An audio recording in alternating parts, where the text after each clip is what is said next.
ఇక్కడ ఉన్న యువత ఎవరైతే ఉన్నారో ఆ యువతకు తెలుసు.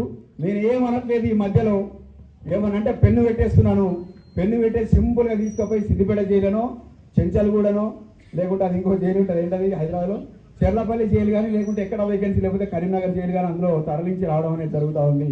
నిన్న మా సిపి మేడం ఉంటుంది, పరిశ్రమ ఏంటి నువ్వు రమ్మని పిలుస్తున్నావాట, వాళ్ళు భయపడుతున్నారు, అంత భయం ఏంటి అని అంటే, తప్పు చేసిన వాళ్ళు మాత్రమే నాకు భయపడాలి. దయచేసి తప్పు చేయని వాళ్ళు ఎవరైతే ఉన్నారో ధైర్యంగా నా దగ్గరికి రావచ్చు, వస్తూ ఉన్నారు కూడా.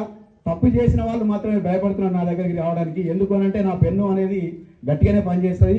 నేను కంప్యూటర్ మీద కూడా గట్టిగానే కొట్టేసి చిన్న చిన్న తప్పులు చేసిన దానికే 37 రోజులు 50 రోజులు జైలు వంట పెట్టేసిన. ఎందుకు అనంటే సమాజంలో మార్పు రావాలి. జైళ్ళు అనేటి సంస్కరణ కేంద్రాలు, మిమ్మల్ని సంస్కరింపజేసి బయటకు పంపిస్తాయి అవి. మా పోలీస్ స్టేషన్ కూడా అంతే, మేము సంస్కరింపజేస్తాం అంతే తప్ప నాకు భయపడాలని ఉండదు. నేను వచ్చి ఈ మిరుదొడ్డి మండలానికి పనిచేసిన కొద్ది మా సమయంలోనే ఎంతో కొంత మార్పు తీసుకురావాలనే తపనతోనే నేను పనిచేస్తా ఉన్నా.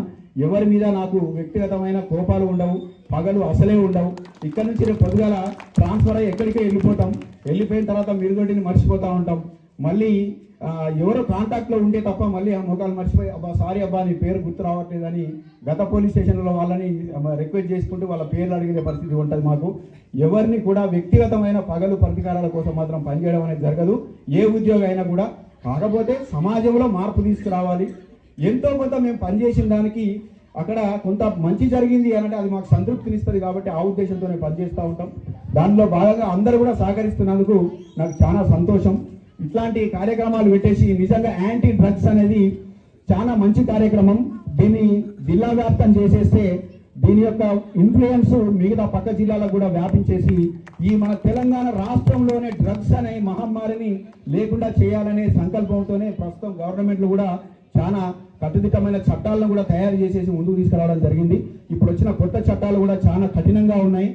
పొరపాటున కూడా చదివే విద్యార్థులు ఎవరైతే ఉన్నారో వాళ్ళు చిన్న కేసులలో ఇరుక్కొని రూపాయి ఫైన్ కట్టినా కూడా వాళ్ళ జీవితం అంధకారం అయిపోతుంది, ప్రభుత్వ ఉద్యోగాలు రావు అని తెలిసేసుకొని వాళ్ళ యొక్క బంగారు భవిష్యత్తు కోసం మంచి ప్రవర్తనను తయారు చేసేసుకొని మంచి క్రమశిక్షణతో ముందుకు సాగి వాళ్ళ యొక్క బంగారు భవిష్యత్తు నిర్మించడానికి ఉన్నత పౌరులుగా ఎదుగుతారని వాళ్ళందరికీ ఆశీర్వాదాలు తెలియజేస్తూ ఈ కార్యక్రమాన్ని తయారు చేసినందుకు రెడ్డి గారు కూడా మరియు హాజరైన వాళ్ళందరూ కూడా పేరు పేరున ధన్యవాదాలు తెలియజేస్తూ నాకు కొంచెం వ్యక్తిగత డ్యూటీ